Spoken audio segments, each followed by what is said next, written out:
TV조선 취재기자들이 전하는 뉴스의 중심 보도본부 한나인 저는 신효섭입니다. 한일 정상회담의 여진이 계속되는 상황에서 일본이 독도 영유권 주장을 강화하는 내용의 초등학교 교과서 검정을 승인하자 민주당이 대여 공세 수위를 더욱 높였습니다.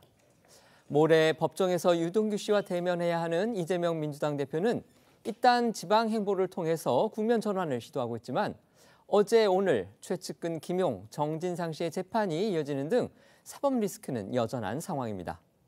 오늘 내수 활성화 카드를 꺼낸 윤석열 대통령 동정부터 알아본 다음 어제 벌어진 김용 씨의 재판 소식, 그리고 수석 최고위원의 이딴 실언 때문에 골머리를 앓고 있는 국민의힘 상황으로 이어가겠습니다. 열심히 일하면 국민들께서 든든하게 생각하실 거라고. 저출산 문제는 중요한 국가적 아젠다이고 또 정부와 민간이 합심해서 풀어가야 합니다.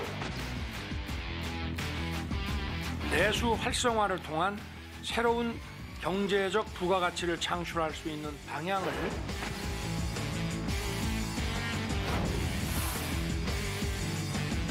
일상의 쉼표를, 지역의 온기를, 경제의 활력을 불어넣도록 하겠습니다.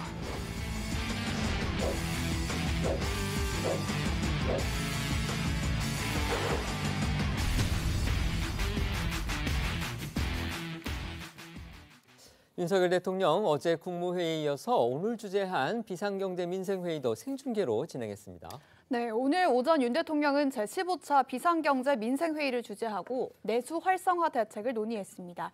특히 오늘 회의는 윤 대통령의 모두 발언은 물론이고 관계부처 장관들의 보고 내용까지 생중계됐는데요. 대통령실 관계자는 단순 회의가 아니라 국민께 보고 드린다는 차원에서 생중계를 한 거라고 설명했습니다. 오늘 회의에는 추경호 경제부총리 겸 기획재정부 장관과 박보균 문화체육관광부 장관, 정황근 농림축산식품부 장관 등이 참석했는데요. 특히 내수경제와는 무관한 것처럼 보이는 한동훈 법무장관도 모습을 보여서 눈길을 끌었습니다. 윤 대통령은 모두 발언을 통해서 지난해부터 대외 경제 여건이 악화되면서 우리 경제에 어려움이 지속되고 있다면서 대책 마련의 필요성을 설명했습니다. 특히 우크라이나 전쟁으로 인한 글로벌 공급망 교란과 원자재 가격 상승으로 고물가가 지속되고 인플레이션에 대응한 고금리 정책으로 세계 경제 둔화와 국제 금융시장의 불확실성이 확대됐다고 말했는데요. 이어 윤 대통령은 첫째도 둘째도 셋째도 민생이라면서 위기 상황 속에서 무엇보다 중요한 건 민생 안정이라고 강조했습니다. 윤 대통령의 모두 발언 직접 들어보겠습니다. 그간 정부의 민생 안정, 수출 확대 노력에 더해 이제 내수 활성화를 통한 새로운 경제적 부가가치를 창출할 수 있는 방향을 고민해야 됩니다. 다양한 문화, 관광 상품과 또 골목 상권, 지역 시장의 생산품, 특산품에 대한 소비와 판매가 원활히 연계되도록 해서 내수 진작을 통한 경제 활성화에 매진해야 될 것입니다. 첫째도, 둘째도, 셋째도 민생이라고 말씀을 드렸습니다. 국민들께서 체감하실 수 있도록 비상한 각오로 임해 주시기를 당부드립니다.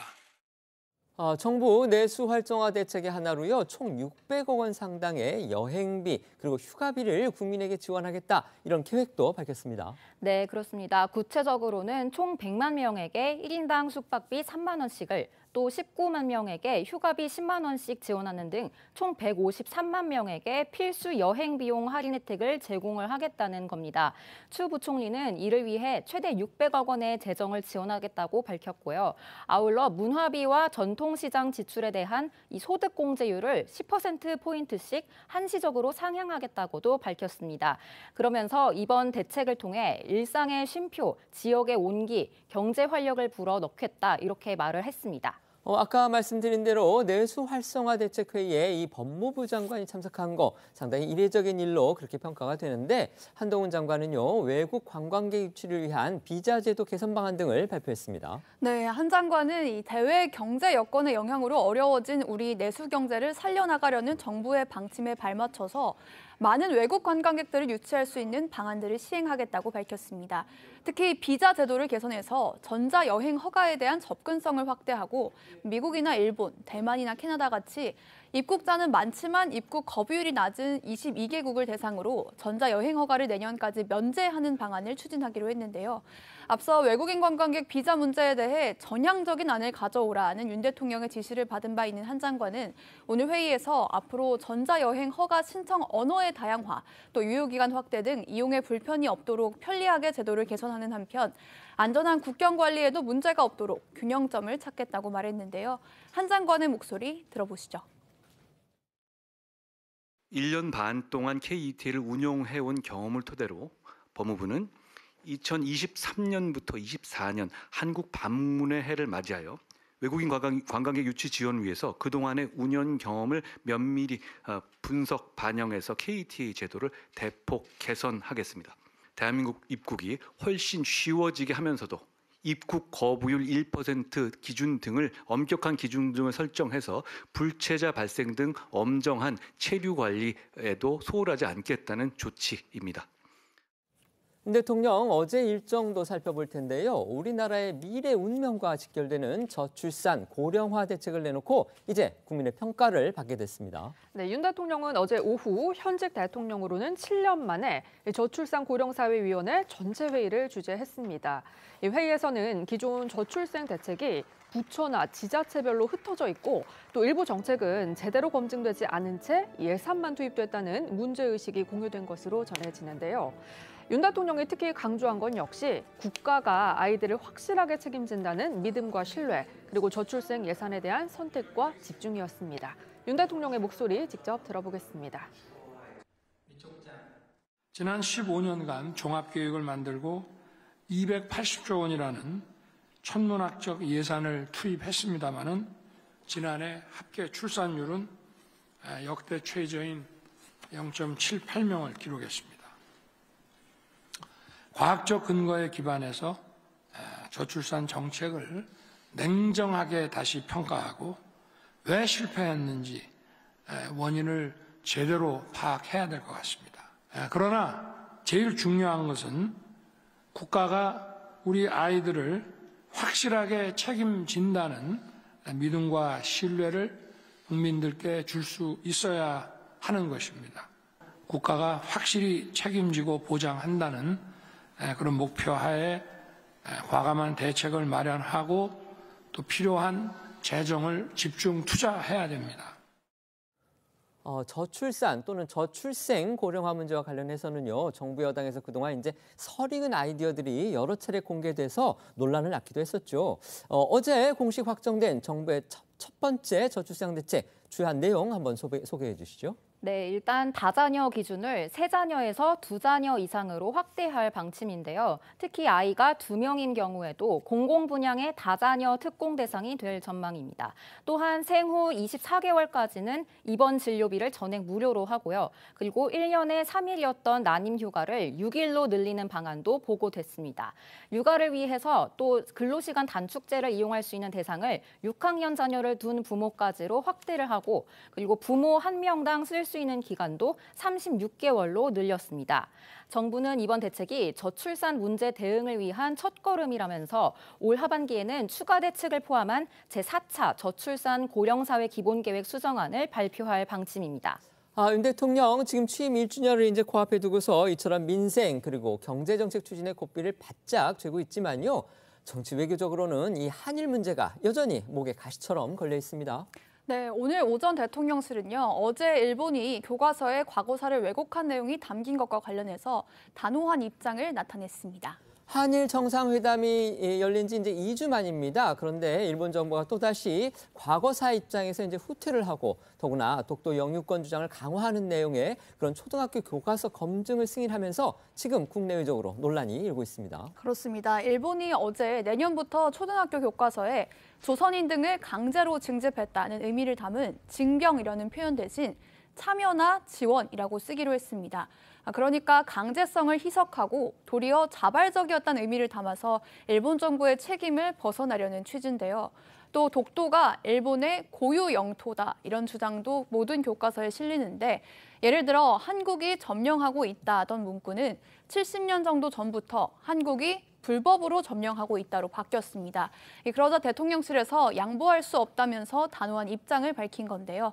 대통령실 고위 관계자는 오늘 뉴스원과의 통화에서 미래지향적인 한일 관계를 위해서라도 대한민국이 실효적으로 지배하는 영토에 대해 일본은 무리한 주장을 자제해야 한다고 말했고, 또 과거사를 후손에게 제대로 알려야 한다면서 대한민국의 주권과 영토에 관해서는 한치도 양보할 수 없다고 강조한 것으로 전해졌습니다.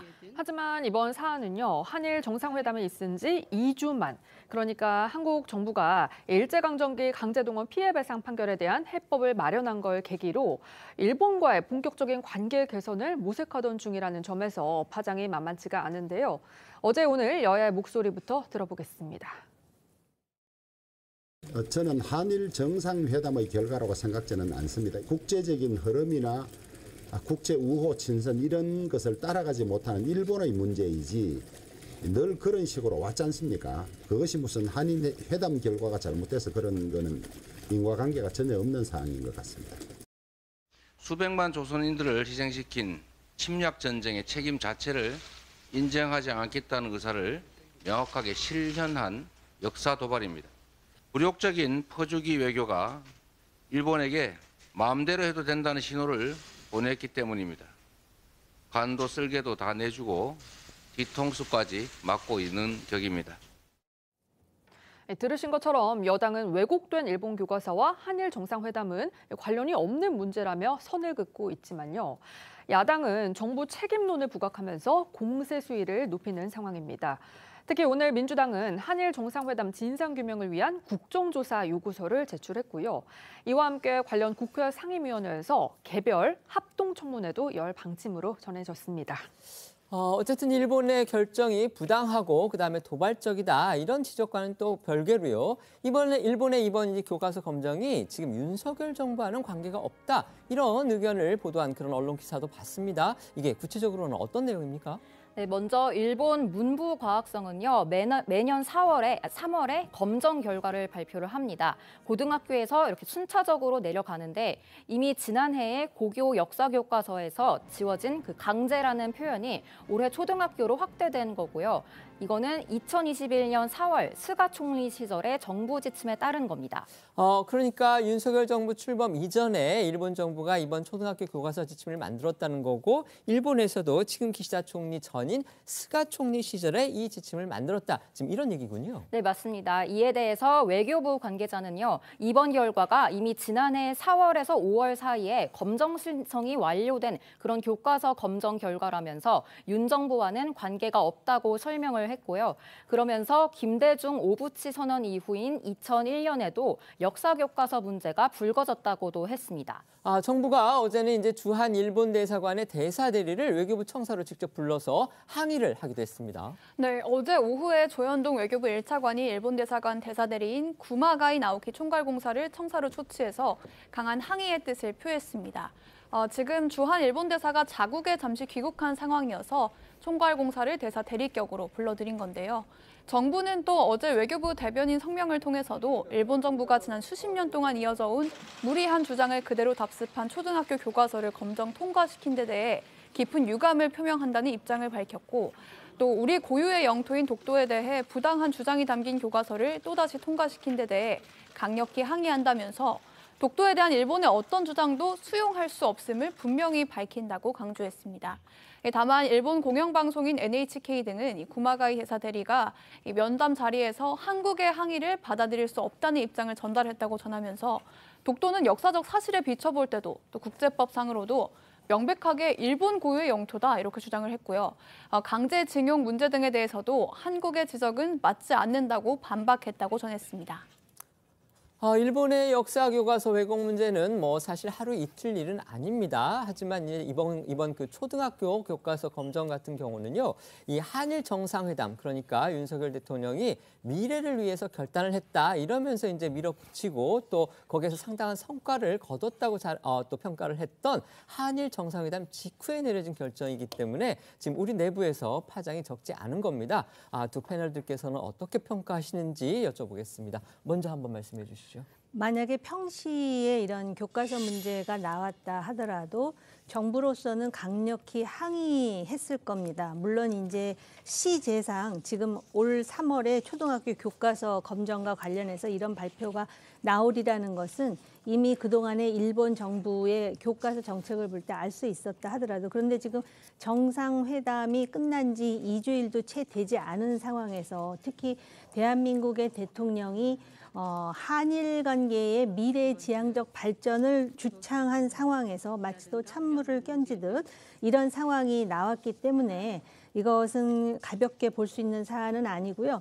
일반적으로 정부의 외교 정책이라든지 양자 관계에 있어서 그 상대 국가와 관계를 원활하게 하기 위해서라도 국내 정치적으로 좀 여러 가지 배려를 하는 게 일반적인 상황인데, 이 아베로부터 기시다로 이어지는 이 극우 정권은 전혀 그럴 기미가 없기 때문에 한국 야당의 공격이 빌미가 될 뿐만 아니라 지금 윤석열 정부도 상당히 당혹해할 수밖에 없을 것 같고요.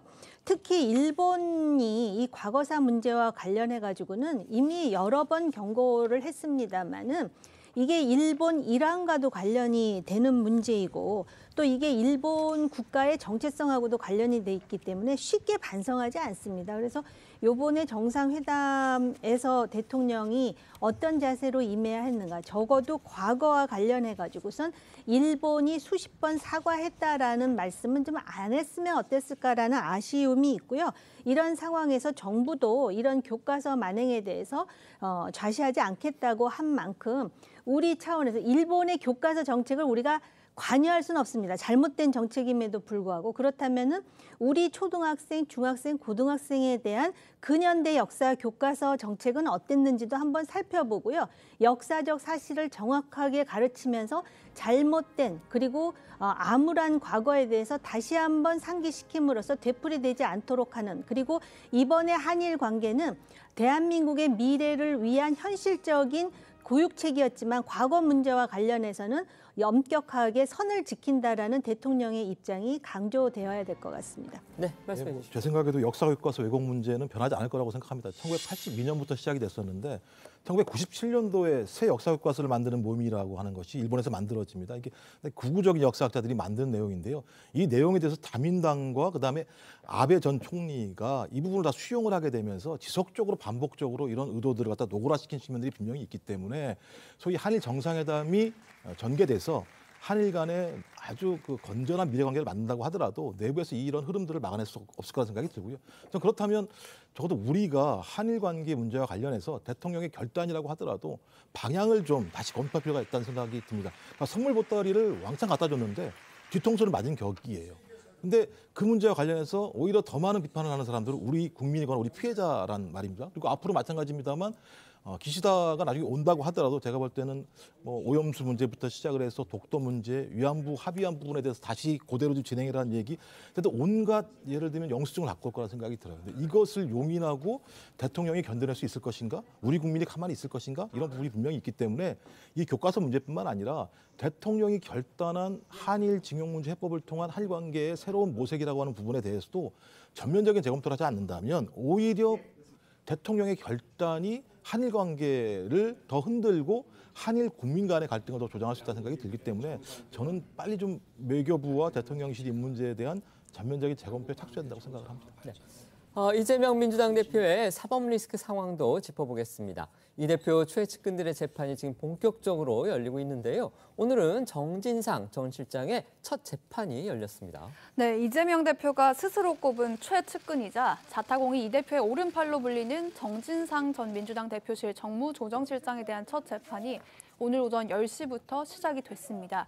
앞서 검찰은 정 전 실장을 뇌물수수 그리고 부정처사 후 수뢰 등 4가지 혐의로 재판에 넘겼는데요. 정 전 실장이 대장동 일당으로부터 2억 4천만 원을 받고 대장동 사업 특혜를 제공하는 대가로 김만배 씨로부터 428억 원을 받기로 약속했다는 게 검찰 측의 혐의 내용입니다. 오늘 재판에는 정 전 실장에게 뇌물을 준 혐의로 함께 재판에 넘겨진 유동규 전 본부장도 출석을 했는데요. 유 전 본부장이 이재명 대표와 측근을 겨냥한 폭로성 발언을 쏟아내고 있는 만큼 오늘 정 전 실장 측과의 치열한 다툼이 예상됩니다. 정 전 실장 이제 본인은 물론이고요. 또 이재명 대표를 향한 모든 혐의들을 전면 부인하고 있었던 것으로 그렇게 알려져 있죠. 오늘 법정에서도 역시 그 혐의를 부인한 것으로 그렇게 전해졌습니다. 네, 정 전 실장은 앞서 열린 구속 전 피의자 신문 당시에도 없는 죄도 만들어낸다는 뜻의 사자성어를 거론하면서 검찰 수사를 비판한 바 있었습니다. 이후 검찰 수사에서도 줄곧 진술 거부권을 행사해온 걸로 알려졌고 앞서 열린 공판 준비 기일에도 정 전 실장 측은 혐의를 전면 부인하면서 검찰이 공소장에 범죄 사실과 직접 연관이 없는 의혹을 과하게 담았다 이렇게 반발한 것으로 전해졌습니다. 때문에 정 전 실장 측은 본격적으로 시작된 재판에서 혐의 부인에 주력할 것으로 보이는데요. 앞서 나온 정 전 실장의 목소리부터 들어보겠습니다. 현 검찰 정권의 수사는 증자살인, 3인 성호입니다. 군사 정권보다 더한 검찰 정권의 수사는 살아있는 권력에도 향해야 할 것입니다. 최소한의 균형이 필요합니다. 정 전 실장 측은 오늘 재판에서도 공소사실 전체를 무죄로 본다면서 김만배 씨 428억 약속 혐의 등이 검찰이 만들어낸 허상이라고 정면으로 반박했다고 하는데요. 특히 정 전 실장 측은 성남시청 내 사무실에 CCTV가 설치돼 있어 뇌물을 받는 것 자체가 불가능한 장소라고 주장한 것으로도 알려졌습니다. 당시 이재명 대표가 뇌물 수수를 막기 위해서 CCTV를 설치했다는 겁니다. 이에 검찰 측은 그 CCTV는 가짜다, 작동하지 않는 게 이미 확인이 됐다고 주장하면서 양측의 공방이 이어졌다고 합니다. 이어 유동규 전 본부장은 오전 재판이 끝난 뒤에 취재진과 만난 자리에서 이재명 대표도 그 CCTV가 가짜라는 걸 알고 있다면서 정진상 전 실장이 자신에게 그 CCTV들은 가짜로 설치한 거다 이런 말을 했었다고 주장하기도 했습니다. 유동규 전 본부장의 목소리 들어보겠습니다. 시장실에 CCTV 있다. 아까 자랑했잖아요. 그거 다 가짜예요. 오히려 녹화도 안 되고. 그럼 시장도 그걸 알고선 알고 있어요. 예. 업무실에 있는 CCTV는 2개 다 작동이 안 됐어요. 말하자면 이미테이션입니다. 정진상한테 시장님 그 CCTV 있는데 그 불편하냐 안냐고 했더니 다 가짜다 해가지고 옛날부터 알고 있었어요. 정진상 씨도 그게 가짜라는 사실을 이미 알고 있어요 옛날부터. 아마 이번 재판에 증거로 나올 거예요. 무엇보다 정진상 전 실장의 재판 상황이 과연 이제 이재명 대표의 남은 수사 그리고 또 재판에 어떤 식으로 영향을 미칠지 이 부분이 관심을 모으고 있는 건데요. 특히 이 대표의 그 공소장에는 빠졌던 이른바 428억 의혹 이것이 어떻게 다뤄지고 어떻게 결론을 맺을지 이게 지금 핵심입니다. 네, 일단 검찰은요, 정진상 전 실장의 공소장에 정 전 실장이 유동규 전 본부장으로부터 김만배 씨가 이재명 대표 측에 대장동 지분 중 428억 원을 주겠다고 약속했다는 내용을 보고받고 승인도 했다는 내용을 적시를 했습니다. 또 그래서 부정처사 후 수뢰 혐의를 적용을 한 거고요. 하지만 저희도 계속 전해드린 대로 이재명 대표의 공소장에는 김만배 씨의 이 428억 원 약속 의혹이 포함되지 않았습니다. 검찰은 이 대표의 오른팔인 정 전 실장이 428억 원을 보고받고 승인한 상황에서 이 대표가 관련 내용을 몰랐을 리가 없다고 보고 이 부분에 대한 보강 수사에 주력을 할 예정이고요. 동시에 정 전 실장의 재판을 통해서도 관련 혐의를 입증을 하면서 투트랙으로 428억 원 의혹 해결에 나설 것으로 알려졌습니다. 관련해 이재명 대표는 앞서 수차례 자신을 향한 428억 원 의혹에 실체가 없다면서 혐의를 부인한 바 있습니다.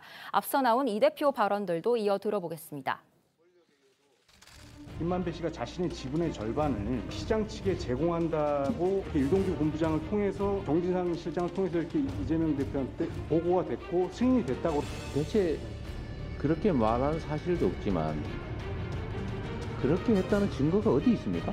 하더라고 들었다가 증거가 됩니까? 이게 바로 법치주의 파괴죠. 무슨 428억 그분 돈 얘기가 전혀 없지 않습니까? 제가 그 사건에 부정하게 관여했다면 이렇게 한 푼도 안 받았을 리가 없지 않습니다. 말씀드린 대로 이재명 대표가 스스로 최측근으로 꼽았고 또 이재명 대표의 성남시장 시절 그리고 경기지사 시절 오른팔로 불렸던 정진상 전 실장의 재판이 본격화됐습니다.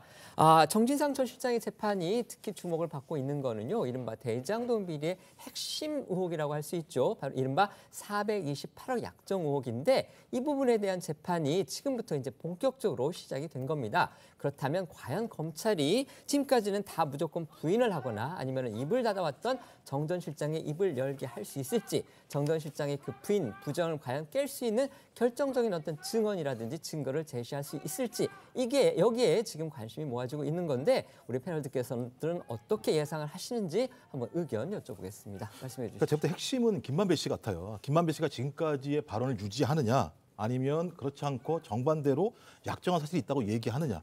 왜냐하면 이게 맨 처음 시작된 게 소위 남욱과 유동규 씨의 진술인데 이 진술이 김만배 씨한테 들었다는 얘기이기 때문에 전문 진술로 증거를 세탁할 수가 없는 측면이 있는 거죠. 그러면 김만배 씨가 계속 입을 닫고 있는다면 아니면 그런 일이 없었다고 얘기한다면 이 문제는 아무것도 아니게 된다.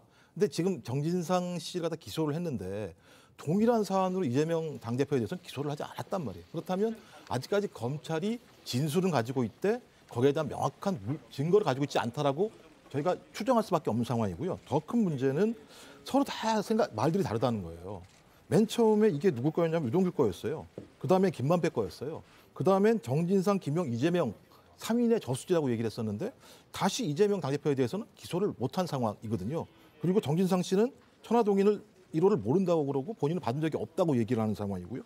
거기다가 남욱 변호사도 몇 개월 전에 뭐라 했냐면 천화동인 1호를 이재명 당대표가 모를 수도 있다고 얘기했었고 그다음에 정민영 변호사 같은 경우도 유동규가 내 것이라는 얘기를 들었다고 얘기하고 그러니까 다 다른 진술밖에 없는 상황이에요. 그래서 이 상황의 확인의 유일한 지점은 진짜 그야말로 엄청난 증거가 있다라고 얘기하는 검찰이 그 증거를 내놓거나 아니면 김만배 씨의 발언이 바뀌거나 이것이 아니라고 얘기한다면 428억에 대해서 저 증거를 만들어서 유죄를 받기는 어렵지 않을까 생각이 듭니다. 네, 지금 이제 그렇게 말씀하시지만 그 반대의 진술도 많잖아요. 예를 든다면 그분 것이라는데 그분이 누구냐에서부터 질문이 제기가 됐을 뿐만 아니라 남욱 변호사의 경우는 내가 그러면 그 돈을 유동규를 줬겠느냐.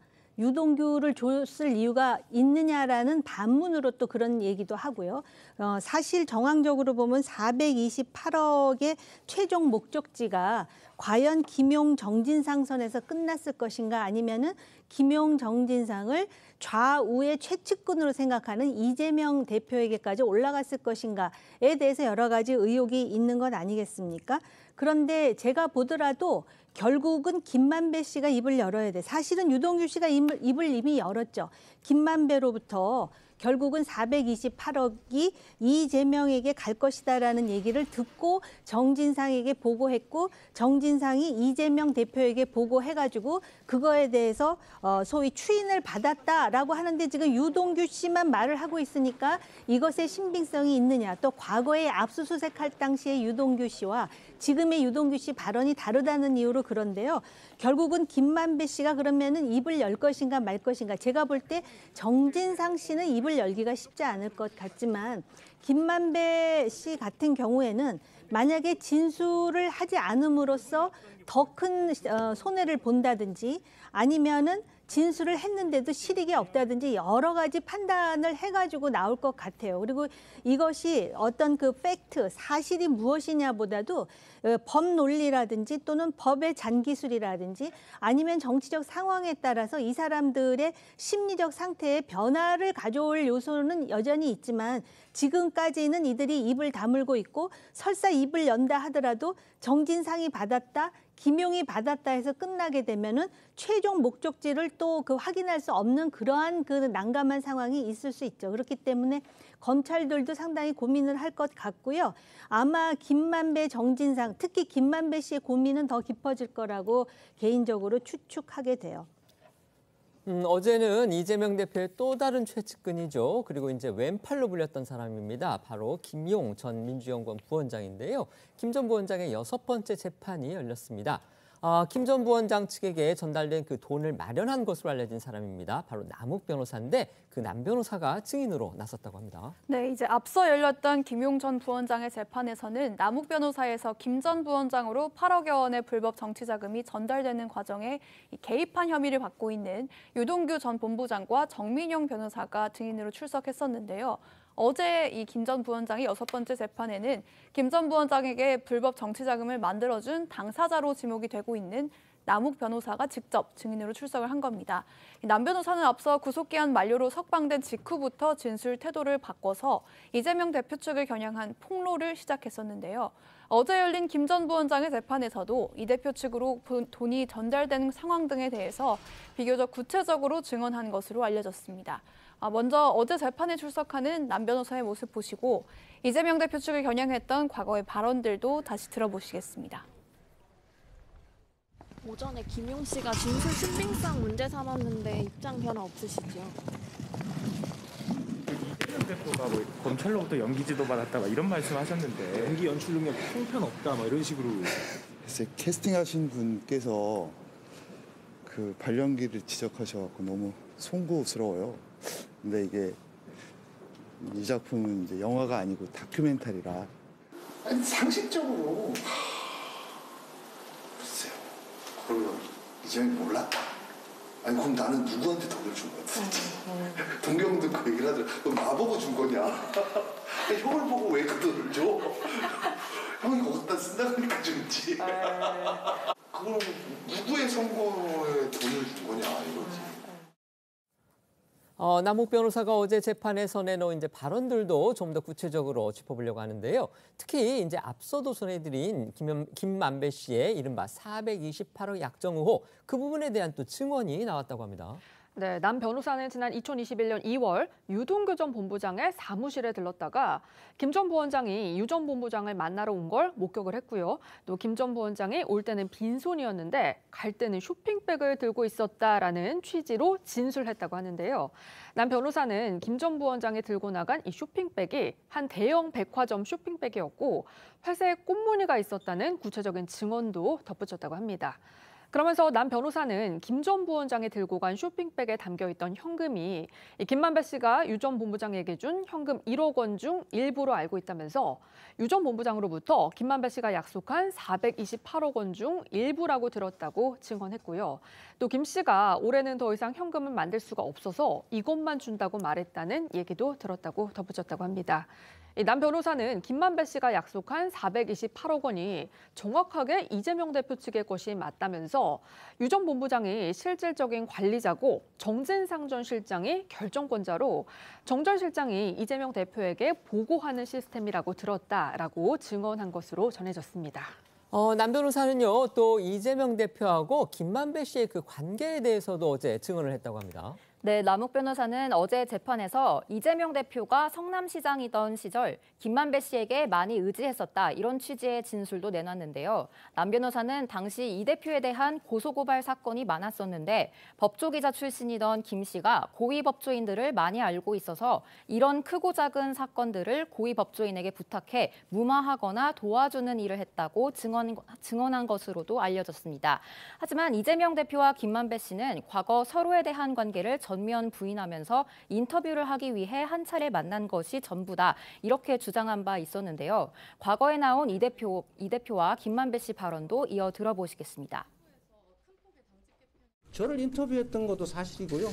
제가 그분이 머니투데이 법조팀장 한다는 정도 알고 있죠. 응? 여러분도 지금 취재하셨다가 나중에 저하고 관계된 사업 하시면 이렇게 언론에 돈 많이 오를 수가 있으니까 앞으로 그런 사업 하지 마십시오.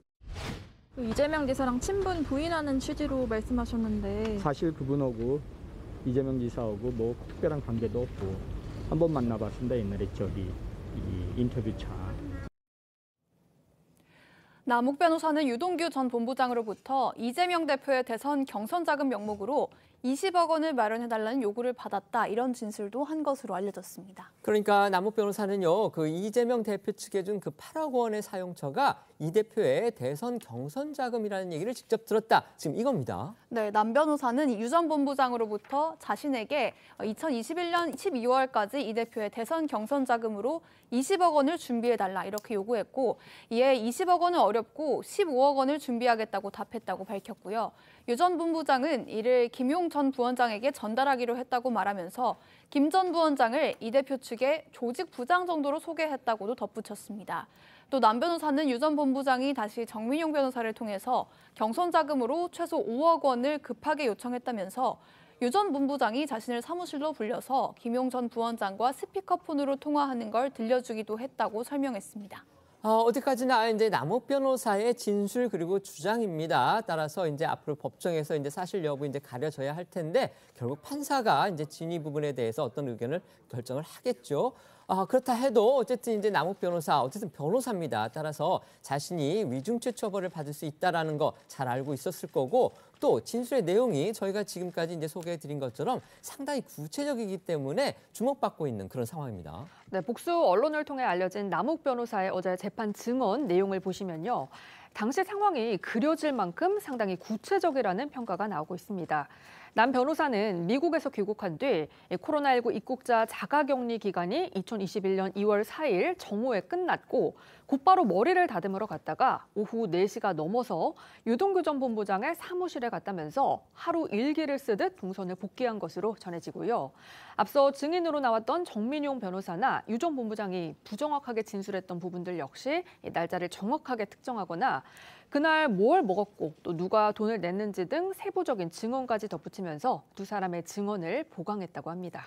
하지만 김용 전 부원장 측은요, 이 남욱 변호사의 진술의 신빙성, 그러니까 왜 말을 바꿨냐, 앞에서는 이렇게 얘기하고 뒤에서는 이렇게 하고 바로 그 부분을 지적하면서 이른바 탄핵을 했다고 합니다. 네, 김용 전 부원장은 남욱 변호사를 상대로 직접 신문에 나선 것으로 알려졌는데요. 김 전 부원장은 남 변호사에게 왜 처음에 진술하지 않았던 정치자금 사건을 나중에 갑자기 꺼내게 된 거냐, 이렇게 진술의 신빙성을 공격했다고 합니다. 이에 남 변호사는 제가 그렇게 의리가 없지 않다면서 처음부터 얘기하지 않았는데 시간이 가면서 증거가 계속 나오고 검사들이 증거를 가지고 물어봐서 어쩔 수 없이 얘기를 한 거라고 반박한 것으로 알려졌습니다. 앞서 저희가 소개해드린 대로 남욱 변호사는 어제 이재명 대표와 관련된 내용도 상당히 여러 가지를 진술한 것으로 그렇게 전해졌습니다. 예를 들면 이제 428억 약정 의혹 이 부분도 사실상 인정을 하는 그런 증언을 했고요. 그다음에 대선 경선 자금으로 돈을 달라고 했다는 부분, 그래서 자기가 그렇게 마련을 해줬다 이렇게 또 얘기를 했고, 그다음에 이재명 대표와 김만배 씨가 상당히 뭔가 밀접한 관계로 자기는 알았다 이런 내용들을 얘기를 했습니다. 결국 이재명 대표를 겨냥한 그런 증언들로 볼 수가 있는 건데, 이재명 대표, 그런 남욱 변호사의 증언들에 대해서 어떤 반응 내놓은 게 있습니까? 네, 이재명 대표는요, 오늘 취재진들과 만난 자리에서 남욱 변호사의 법정 증언을 어떻게 들었냐는 취지의 질문을 받자 사실 같아 보이냐면서 반문을 했습니다. 영상으로 직접 보시겠습니다. 김용이 유동규 통해서 대표님 대선 자금 20억 요청했다고 그렇게 증언이 나왔는데 혹시 사실인가요? 사실같이 보입니까? 좀 그런 질문은 조금 일방적 주장을 그렇게 자꾸 하지 않으시면 좋겠어요. 김용이 그렇게 말했습니까? 아니요, 남욱이 그렇게 말했습니다. 누구의 말이 맞는지는 판단할 일이지 저한테 그렇게 자꾸 있지도 않은 얘기를 하시는 건 좀 지나치지 않나요? 2021년 초에 그런 일이 있었다고 구체적으로 실적으로 나왔습니다. 지금까지 소개해드린 것처럼 남욱 변호사가요, 어제 김용 전 부원장의 재판에 증인으로 출석을 해서 여러 가지 상당히 구체적인 증언들을 쏟아냈습니다. 법정에서 나온 증언이기도 하고 또 당시 상황이 아주 구체적으로 그려지는 그런 내용들이라서 일부 언론 같은 경우는 어제 그 재판 기사를 보도를 하면서 김용 전 부원장이 코너에 몰리는 거 아니냐. 그러니까 이전에 나왔던 그 재판 증인들 같은 경우는 뭔가 이제 시간도 좀 정확하게 기억을 하지 못하고 있고 그다음에 구체적인 정황 진술과 관련해서 김용 전 부원장 측한테 이렇게 반론을 할 수 있는 그런 여지가 있었던 부분도 있었는데 어제 남욱 변호사의 증언은 상당히 구체적이고 그다음에 상당히 실제적으로 그렇게 보였다 이런 평가를 받았다는 겁니다. 과연 두 패널들께서는 어떻게 보셨는지 의견 여쭤보겠습니다. 어떻게 보십니까? 지금 대장동과 관련해가지고 이재명 대표를 기소하면서 엄청난 액수의 그 배임을 걸었잖아요. 그러자 배임의 그러면 동기가 무엇이냐?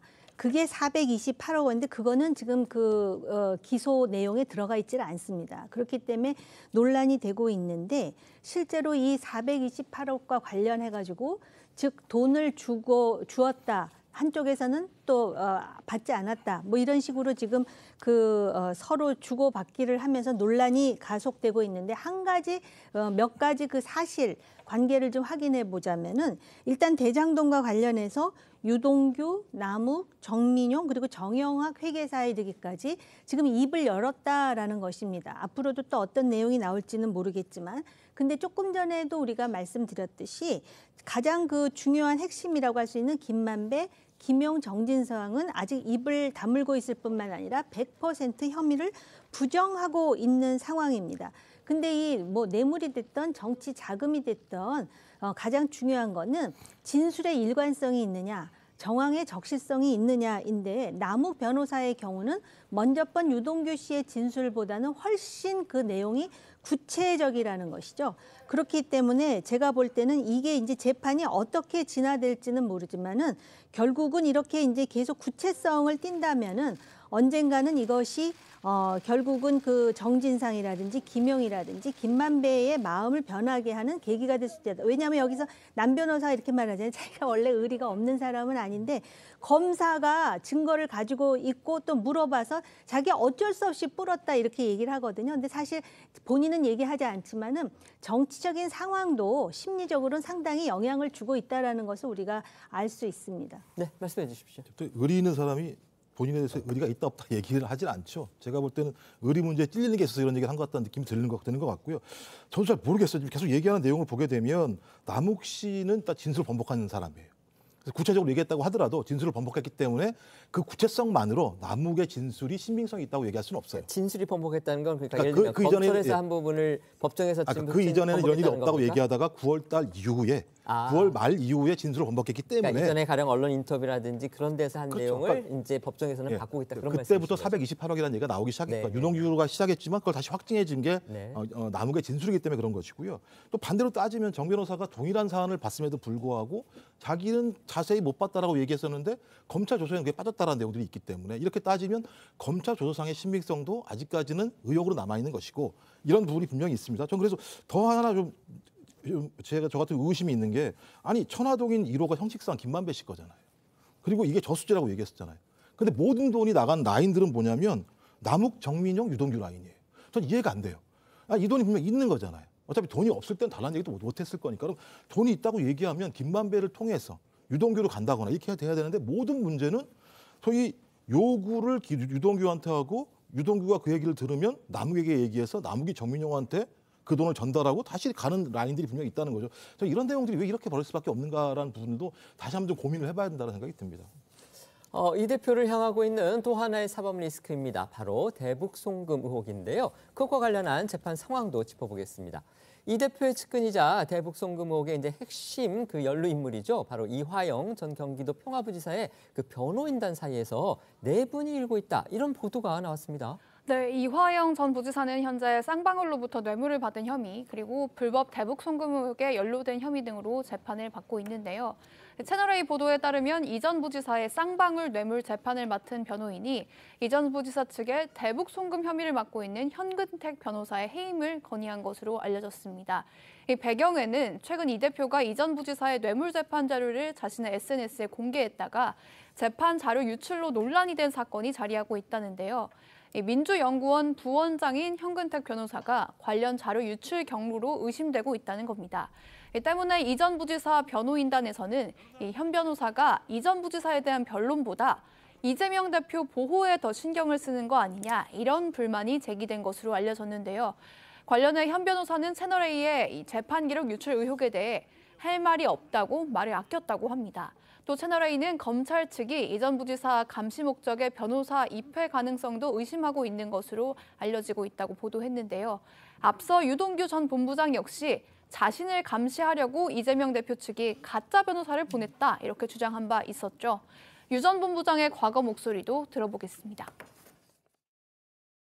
경기도 공무원사 와가지고 위에서 왔다고 했는데 높은 분이 내려보내고 이거 걱정 많이 한다 이렇게 얘기해가지고 나는 케어해 주려고 왔나 이렇게 생각을 했는데 행적들이 전부 다 보면 자기들 방어를 위해서 왔고 그다음에 내가 무슨 말을 하는지 감시하러 왔다는 개념이 자꾸 들더라고요.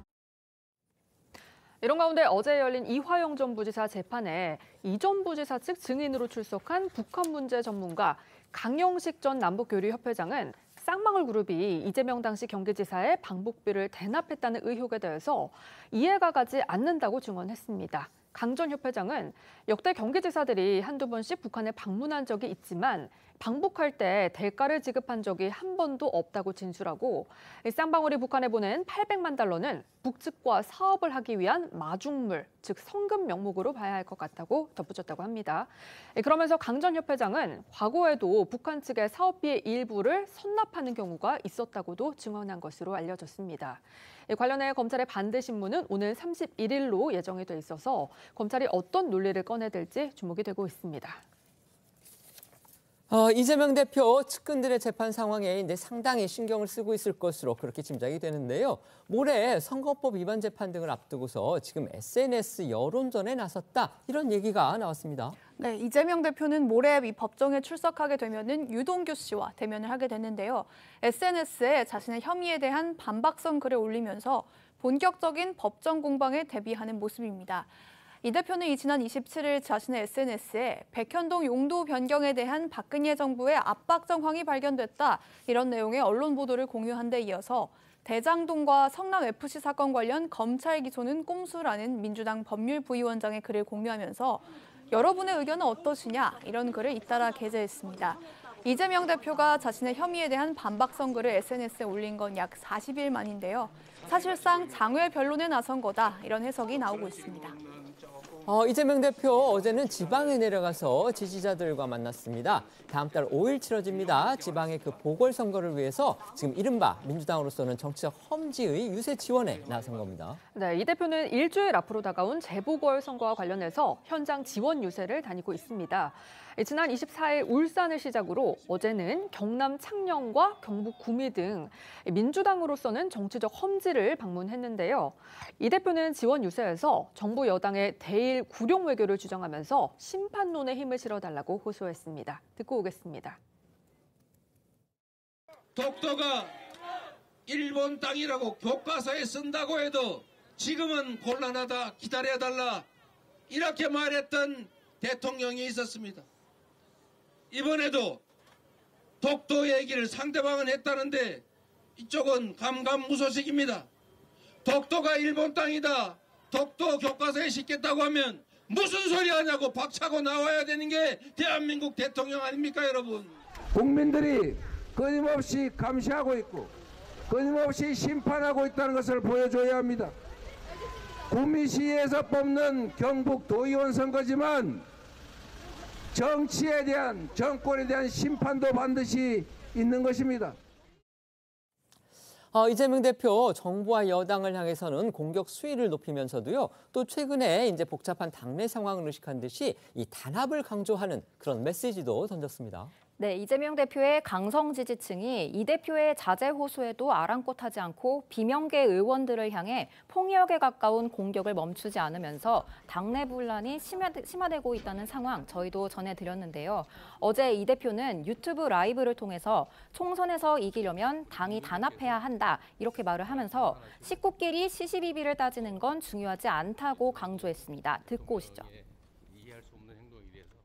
시시비비를 따는 거는 식구들끼리 별로 중요하지 않아요. 같이 가야 할 동지들이고 한 팀이다.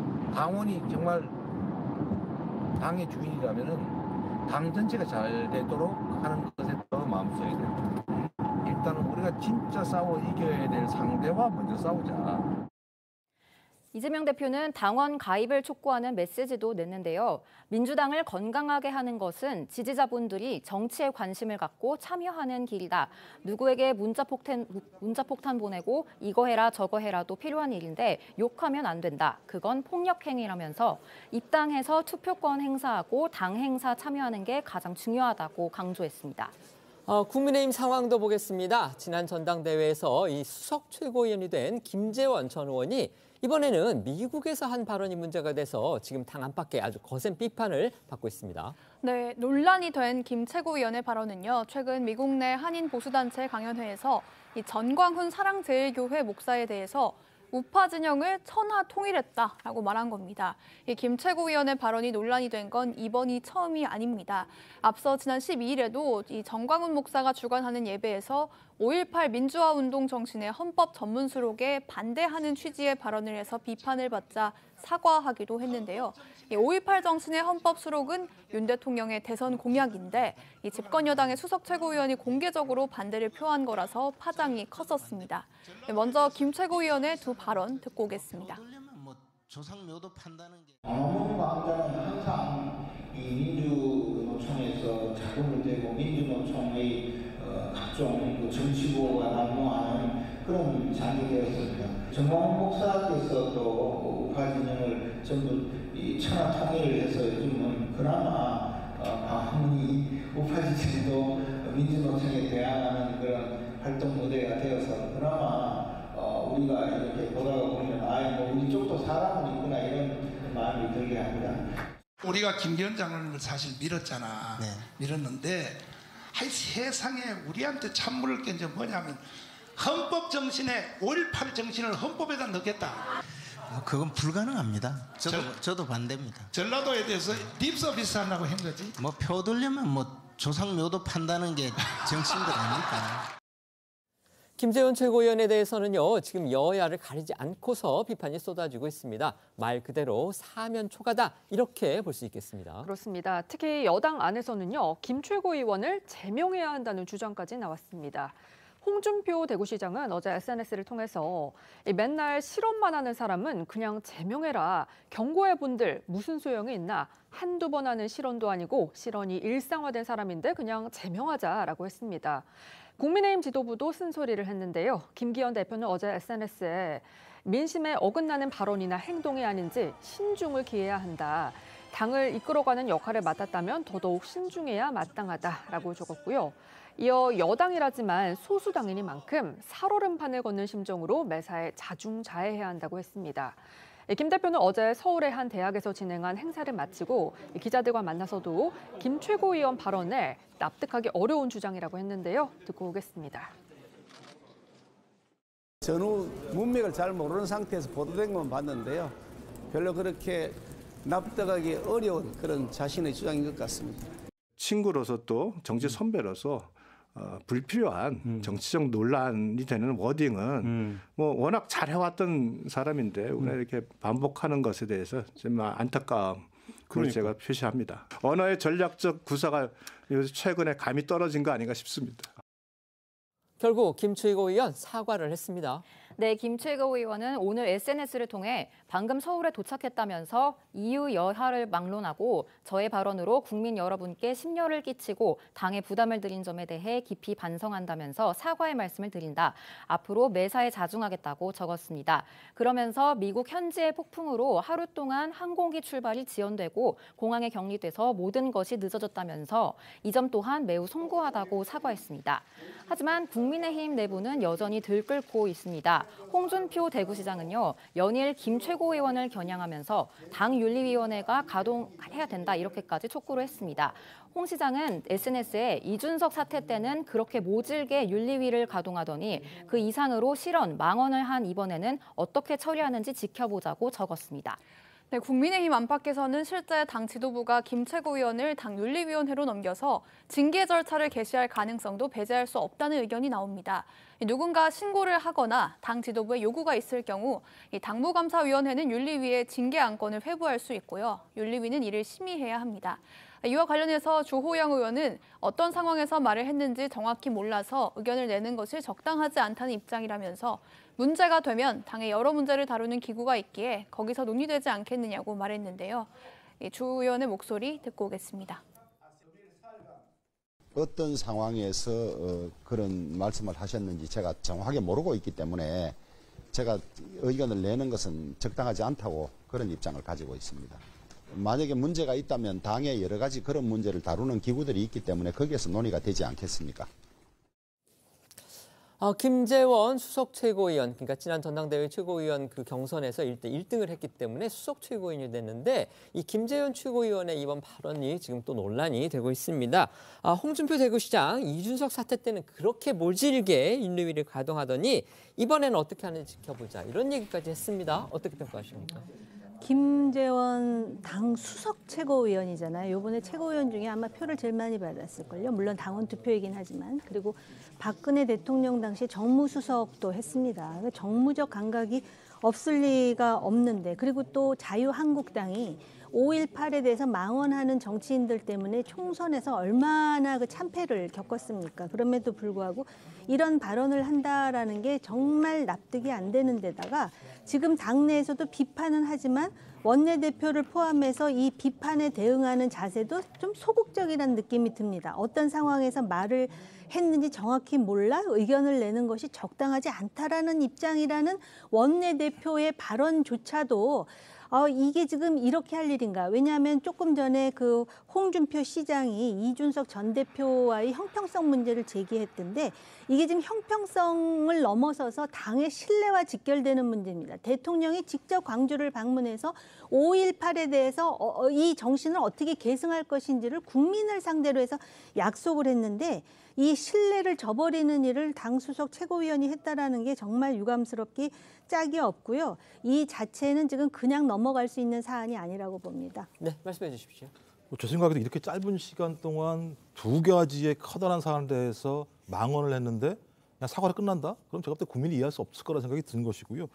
제 생각에는 국민의힘이 말씀하신 것처럼 광주 민주화운동 문제, 그다음에 서진정책이라는 얘기를 하면서 김종인, 이준석, 윤석열 이 세 분이 내려가서 무릎 꿇기도 하고 눈물 흘리기도 했던 사안이거든요. 근데 이 부분에 대해서 이번에 새로 전당돼서 수석 최고위원이 이런 망언을 한다라고 얘기하는 건 기존에 했던 내용에 대해서 국민들이 신뢰할 수 없다는 거 하나 하고요. 또 하나는 당원 당규도 위반한 것 같아요. 당원 당규에 광주 민주화운동에 대해서 명시했겠죠, 당연히. 근데 그것도 위반한 거죠. 거기다가 대통령의 말씀도 위반한 거예요. 대통령께서 구두입니다만 광주 민주화 정신을 갖다가 헌법 전문에 실겠다고 국민한테 약속을 했었잖아요. 이 부분에 대해서도 깡그리 무시하는 거 아니겠습니까? 그러면 대통령의 구두 공약사항, 그다음에 당원 당규도 위배를 했으면 거기에 따라서 마땅한 어떤 응징 또는 처벌을 해야 되는 상황이 분명히 있는데 여기서 아무것도 하지 않는다? 조금만 지나보십시오. 중도층이 한번 돌아서면요. 돌아오기 되게 힘듭니다. 총선의 문제를 떠나서 이 부분들은 계속 갈 수밖에 없는 상황이에요. 저는 지금이라도 늦지 않았다고 생각을 합니다. 당에서 이 부분에 대해서 명확한 조치를 취해야 한다고 생각을 합니다. 네. 지금부터는 오늘 하루 놓치면 안 될 핫한 뉴스를 모아 전해드리는 어쩌다 이런 일이 코너로 이어가겠습니다.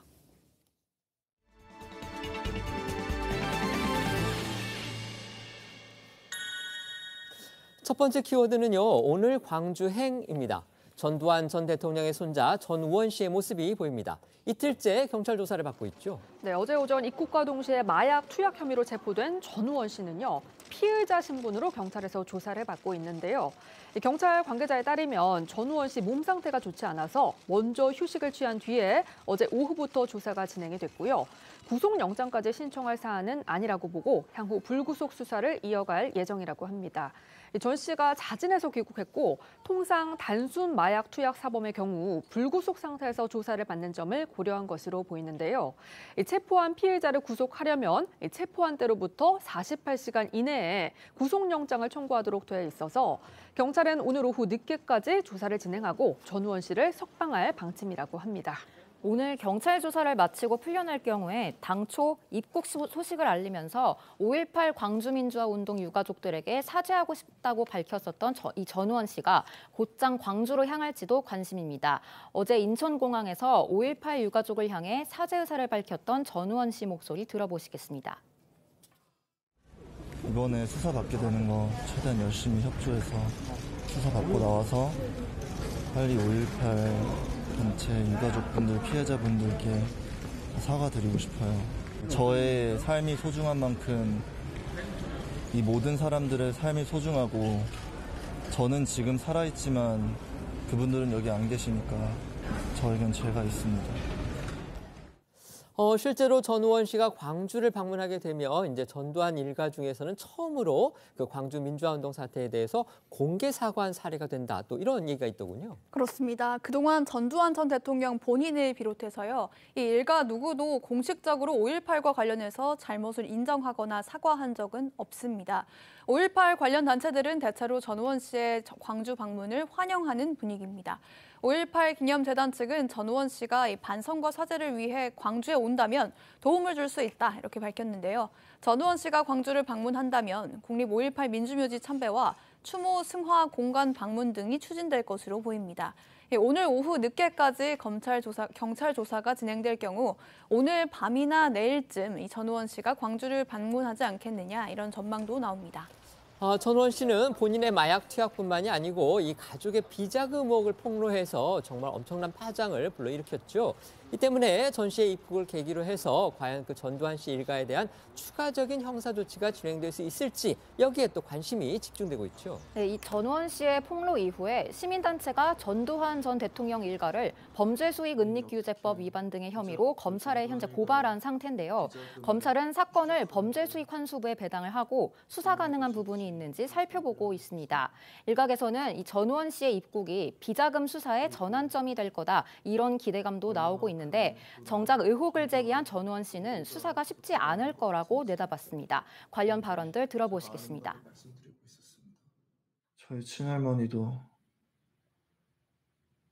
저에게 재산을, 저에게 학비를 보내실 땐 항상 한국에서 자택에서 일하시는 아주머님들의 계좌를 통해서 저에게 돈을 보내셨습니다. 어머님이 금고를 열었을 때 경악하셨다고 하셨습니다. 그 안에 너무나 말도 안 되는 양의 돈이 있어서 어머님께서는 돈의 출처를 다 알고 계실 겁니다. 그 돈의 출처가 다 할아버지의 비자금에서 왔으니까요. 비자금 폭로 관해서 추가 증거는 없는 상황이실까요? 제가 공개적으로 마약을 하고도 증거가 불충분한데 저희 집안이나 제 지인이나 사회적으로 돈이 많으신 분들께서 자본력을 사용해서 직접적으로 처벌을 받기는 어렵다고 생각을 해요. 실제로 범죄 의혹에 대해 본격적으로 수사에 나서기에는 새로운 증거 확보도 쉽지가 않고 대부분 혐의가 시효 만료된 점 역시 걸림돌이라는 분석인데요. 경찰에서 전우원 씨 마약 혐의 수사가 이뤄지고 있는 만큼 비자금 의혹과 관련한 조사 여부는 마약 수사 이후 결정될 것으로 보입니다. 두 번째 키워드는요, 생방송 중에 XX입니다. 보통 XX는 저희가 심한 욕설이나 이런 걸 할 때 이제 쓰는 표현인데 이거 어떤 내용입니까? 네, 최근 일명 홈쇼핑 완판녀라고 불리는 인기 쇼호스트죠. 정윤정 씨가 생방송 중에 욕설을 해서 논란이 됐었는데요. 이 사안을 두고 방송통신심의위원회가 해당 홈쇼핑의 법정 제재인 경고와 그리고 관계자 징계를 결정을 했습니다. 이 안건은 추후 열리는 전체 회의에서 한 번 더 논의된 뒤에 최종 제재 수위가 결정될 예정인데요. 법정 제재가 내려지면 방송사 재허가와 재승인에서 감점 사유가 되기 때문에 상당히 무거운 징계입니다. 특히 이렇게 특정 방송사 직원이 아닌 이 프리랜서 쇼호스트가 방송사고를 냈는데 그 책임을 물어 관련자 징계 조치까지 내리는 건 아무래도 이례적이다 이런 평가가 나오고 있습니다. 방심위가 이처럼 이 보기 드문 제재를 결정할 만큼 사안 상당히 심각했다 이렇게 봐야 되겠죠. 네, 문제가 된 지난 1월 28일 방송 내용을 살펴보면요. 쇼호스트 정윤정 씨가 화장품을 판매하던 도중 제품이 조기 매진됐지만 다음 프로그램으로 넘기지 못하는 상황이 발생했습니다. 그러자 정 씨는 생방송 중에 욕설을 내뱉는 돌발 행동을 하기 시작한 건데요. 이후 제작진으로부터 정정 요구를 받았지만 또다시 부적절한 언어를 사용해서 죄송하지만 예능처럼 봐달라, 홈쇼핑도 예능 시대가 오면 안 되냐라는 등 무성의한 대처로 일관해서 시청자들의 비판이 잇따랐고요.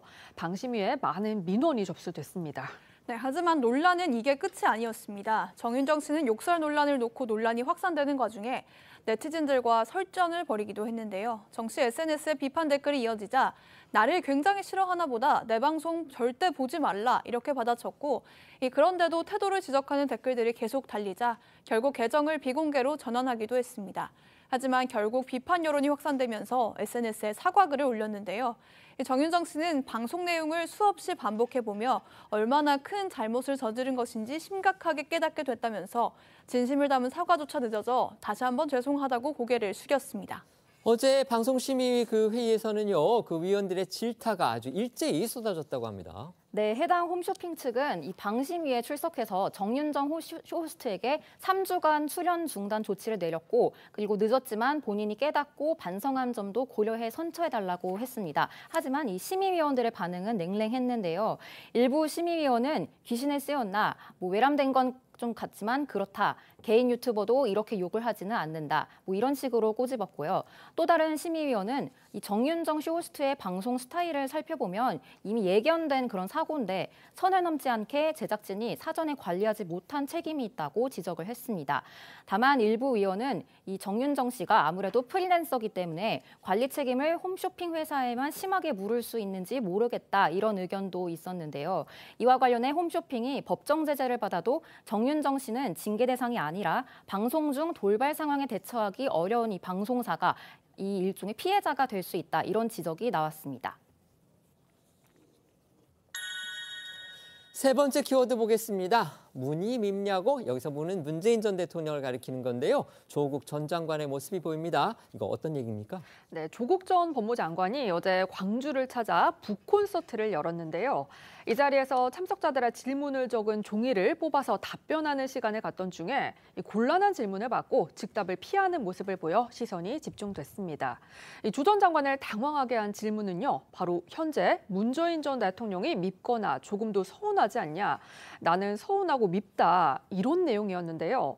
조 전 장관은 이 질문을 듣고 아주 어려운 질문이라면서 문 전 대통령의 국정 운영에 화난 분도 있고 불만을 가진 분도 있겠지만 그분의 정책과 철학은 그 시점에서 의의와 한계가 다 있다. 그 모든 일을 한꺼번에 평가해야 된다고 생각한다.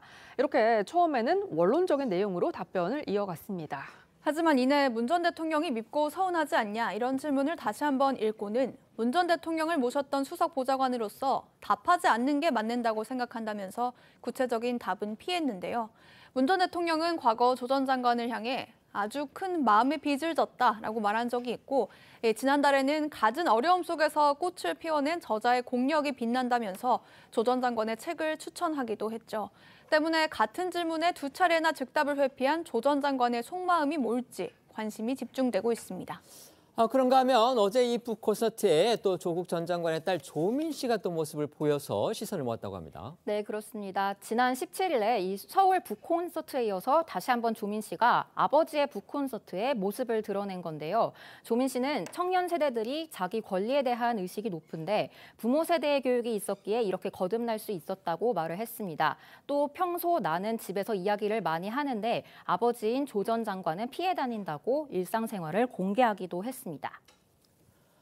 다 아시다시피 이제 조국 전 장관은요, 문재인 정부 초기에 이제 문재인 정부의 이른바 황태자다 이런 평가를 받을 정도로 이 정치적인 위상이라든지 영향력이 대단했습니다. 그리고 이른바 조국 사태가 터졌을 때 문재인 전 대통령이 조국 전 장관에 대해서 아주 큰 마음의 빚을 졌다 이렇게 얘기를 해서 이른바 반조국파로부터 엄청난 비판을 받았고요. 그다음에 조국 전 장관이 책을 내니까 갖은 어려움 속에서 꽃을 피워낸 저자의 공력이 빛난다 이렇게 또 추천을 해서 또 논란을 빚기도 했습니다. 그런데 정작 조국 전 장관은 어제 북콘서트에서 청중이 문 전 대통령이 밉고 그다음에 서운하지 않느냐 이렇게 물어봤는데 답변을 회피한 겁니다. 그렇다면 이건 도대체 어떤 의미가 있는 건지 궁금해질 수밖에 없습니다. 저희는 1분 뒤에 다시 돌아오겠습니다. 오늘 준비한 소식은 여기까지입니다. 저희는 내일 오후 1시에 더 핫한 소식으로 찾아뵙겠습니다. 시청해 주셔서 고맙습니다.